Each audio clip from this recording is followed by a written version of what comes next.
Why do you think currently there's still digital products that exclude persons with disabilities? And maybe along those lines, you can also share what needs to go into the design process, perhaps to kind of change this and make these products inclusive for persons with disabilities. All right, so I often say digital products do not exclude.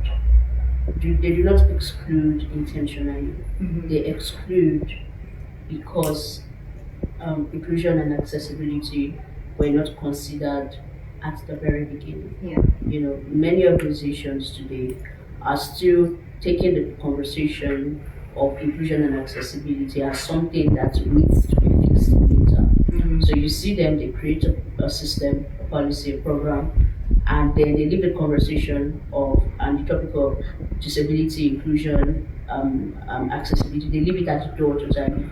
So now they build that system or that digital product, and then they launch it, and then later they discover that their product does not have screen reader compatibility, or it doesn't have keyboard navigation or live captioning, you know, and we as people with disabilities are then stuck with this type of product. And then another challenge is people with disability are not being involved in the design process. Decisions are being taken every day. Decisions when it has to do with national policy, international policy.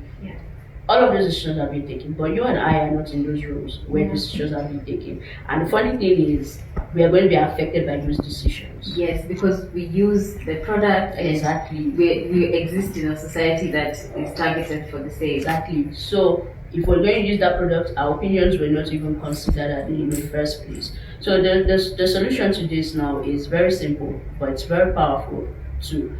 It's that people with disabilities, we need to move from designing for to designing to.